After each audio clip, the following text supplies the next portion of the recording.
Et si je vous dis que l'exécution de S n'avait rien à voir avec le fait qu'il soit le fils de Roger?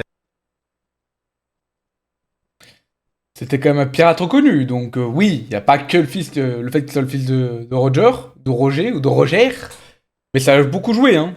Ça a beaucoup joué. Tout à voir avec le fruit de Nika? Non. Non. Avant de continuer, suivez-moi pour plus de One Piece Info. Des infos carrément ou des mensonges? Ou des théories? Parce que là, tu vas te faire débunk. La plupart des gens pensent que le gouvernement mondial a tué S simplement parce qu'il était l'enfant du roi des pirates. La fin du roi des pirates, le second de Barbe Blanche, le fait que ce soit un mec qui était hyper puissant, le mec qui a refusé de rejoindre les corsaires. Enfin, il a fait tellement de choses, les gars. Eh bien, pas vraiment. Ça, c'était juste l'histoire officielle. Ah, ok, ok. Lui, il a les documents officiels de la marine, enfin secrets de la marine. La véritable raison est bien plus dingue. Le gouvernement mondial redoutait qu'un jour, quelqu'un hérite du fruit de Nika, l'éveille, et renverse l'ordre mondial. Eh, c'est le fruit de démon du feu. Quel est le rapport? Ils avaient des infos que l'équipage de Roger protégeait ce fruit depuis longtemps.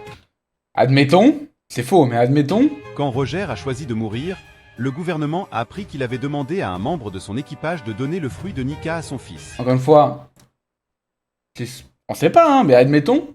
Par conséquent, ils ont commencé à traquer S. Dans leur tête, S était la plus grande menace active qui peut devenir Joy Boy. Quand S a utilisé son fruit du démon, le gouvernement a cru qu'il créait des flammes grâce au pouvoir d'imagination du fruit de Nika. Quand ils l'ont tiré dessus et que les balles transperçaient la flamme, ils ont cru quoi à ce moment-là? Que c'était le fruit de Nika aussi? Putain, mais.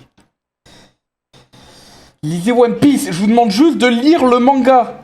Je vous demande pas de dire, ouais, les gars, j'ai vu l'anime One Piece, j'ai envie d'en faire une histoire. C'est ça que je vous demande. Lisez juste le manga, tout est écrit dans le manga.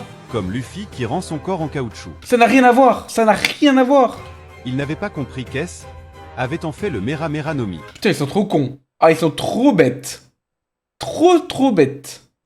Mais ils ont pris le risque, ont vu en lui le prochain Joy Boy, et ont décidé de l'exécuter. Oui, ça a rien à voir avec le fait que, encore une fois, c'était le fils de Roger et qu'il était dangereux. Bon, je vais pas me répéter. En gros, il dit de la merde là. Pendant ce temps, son frère Luffy, qui avait accidentellement mangé le vrai fruit de Nika, restait sous le radar. Shanks a tout fait pour que personne ne découvre la vérité. Jusqu'à ce que Luffy éveille le fruit. Garp savait peut-être, mais il a choisi de se taire. Ce type est fou. Il est juste, ce type là, il est fou. Il a pas lu One Piece.